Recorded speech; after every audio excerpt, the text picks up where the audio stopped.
Welcome to this week's episode of the Obscurity of Maximum Security with Kara Phillip. Most importantly, Mike Johnson, and once again, our valued guest, Ron Trujillo. This week, they have a story about the Cook County shakedown. 5 days a week, collar counties of Cook County and Cook County would bring freshly sentenced inmates to Joliet Correctional Center to our RNC unit, Reception and Classification. We also called it the Annex. Yeah. Now, Ron and I, when we were counselors, we worked the POP side, population, the main prison, all right? But every Friday, it was like nobody cared about our caseloads and what we had to do. That's right. We had to go help shake down the Cook County line. On Fridays, the buses would come from Cook County. Sometimes we had 300 guys. Easily, yeah. You know? Sometimes a little more. So basically what happened was Ron and I'd be at a table, and we'd have to go through the inmates' stuff. You know, and at Cook County, for some reason, they let them keep a lot of just about everything. Some of the guys, you know, would come with a box full of stuff. Well, before they got to us, they would stop at a table and their valuables, they'd turn in their valuables. An inmate could only keep like a wedding band and a $5 watch. And that was about it. Maybe a Bible or Quran. Yeah, a Bible or and a cross neck or no? I don't think they. No. It Okay. feels like contraband. Yeah, no, not the cross. It feels like a weapon. So anyway, they turn in their money, everything, you know, all of that, and then they come to us and they're butt naked, and some of them would have a box of stuff, or you know, and this one. Now for the story.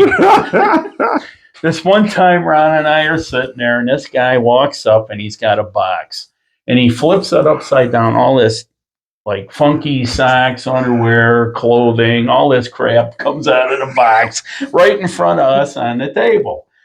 So, you know, right away he's like, "Well, I'd like to send home my jeans," and you know, no. You send home everything, or you throw everything out. We're not going through all this picking and choosing, you know, we're like picking stuff up with pens and, you know, like what the hell, you know.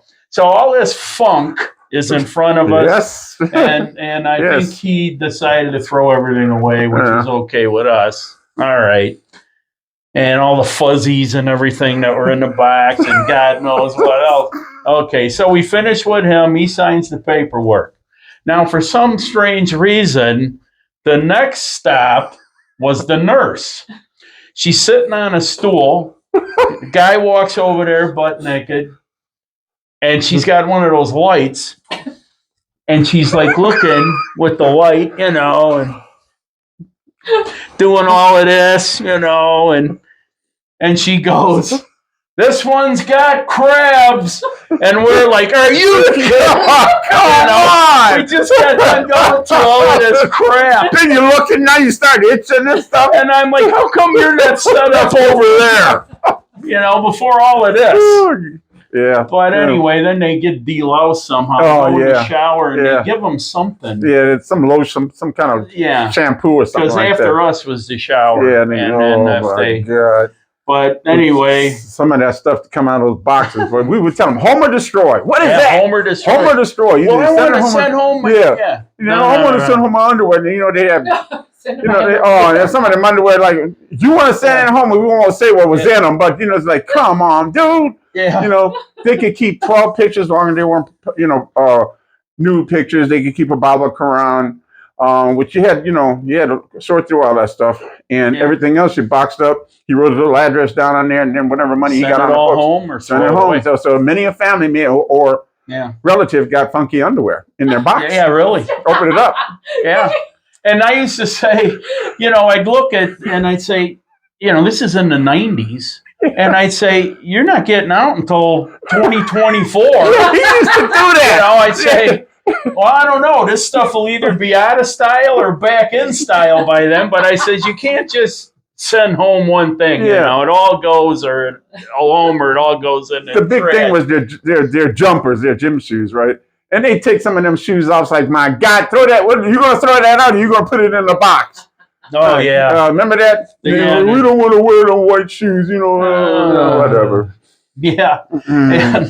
And also, if we get guys in that had outdates like 2024, and we'd say, "Oh, Buck Rogers," and now it's 2024. Yeah, so you might be out, or one or the other. Might be, and they're thinking about their underwear now. It's funny. When I was on parole, I got a guy that he didn't stay on my case so long.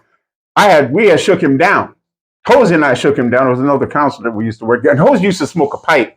We would always say, Hosey, light up, because the smoke from his pipe was a lot better aroma than what we were smelling, And then we used to mess with each other too. There was, remember Green?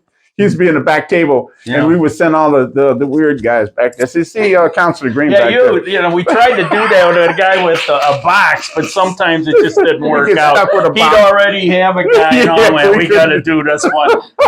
Like the crab guy. Yeah. Oh. So, we wound up with him. Oh. And then you go home and you say, I'm itching, like when that happened, I took everything off on the back porch area, and like stripped down naked, and my wife at the time said, "What are you doing?" Says, "We had a guy with crabs." And the strange thing though is Ron and I last fall we went to see the haunted prison at the old women's prison, the old annex. And when we were going, I thought we were going to go in the old cell house building, and we could go in back and see where we used to do the shakedowns. But that building's not open. The cell house that's there now wasn't there when we were there. No. They built that when the civilly committed sex offenders were being housed there. Oh. Yep. Yeah. Sexually dangerous. They wouldn't let them go home. Right. Parole. It was like how a mentally ill person can be civilly committed. Well, they could civilly commit sex offenders who were like getting ready to get out of prison, and a judge will review the case and civilly commit them. And they're down south somewhere now, Southern Illinois somewhere. A lot of them guys they did not want to let them hit the bricks. Yeah, they outgrew that facility, and then they built where the spooky stuff is now. That cell house. That was built after our time. Yeah, we had. Because I left in '98, you left in 2000. Yeah. And so when we got there, that recently it was built. Yeah, it was in 20 years. That was ago. a big thing. That was a big thing with the sexually dangerous, because there was even a lawsuit. Yeah, that went down. I don't know if it went to state, federal, or the state board. But I was serious. I mean, people don't realize how some individuals are not. I hate to say it like this. They should have been locked up when they came out of their mother. Okay, I'm being realistic. I mean, sexually dangerous. So but that's the way it was. Yeah, and so we went through the spooky thing, and which was cool because I'd never been in that building, but see where they built it. That used to be the yard for that side of the street. That's where the RNC inmates, and before them the women. Yeah. Who were locked up there from 1896 to 1933. That's where they would recreate, is where that cell house is now that they use for the haunted prison. And that's what I think is funny too. We call it the women's side. We've always called it the women's side. And then later I found out it has not been the women's side for, nearly 100 years. Yeah. And we still say the women's side. Yeah. And then I didn't even know about the sexually dangerous part. Oh. Really. And they moved them down to southeastern Illinois. I can't remember Chester? No, that's the mental health. Yeah. I think it was a new facility that was built for juveniles or something, and they shipped them down there. I guess, we can Google. We can Google. I'll probably put it in afterwards. Okay. So that's our episode. I learned a lot. I hope you did too. Thank you for watching this episode of The Obscurity of Maximum Security with Kara Phillip. Most importantly, Mike Johnson. And kind of most importantly, Ron Trujillo today. Thank you.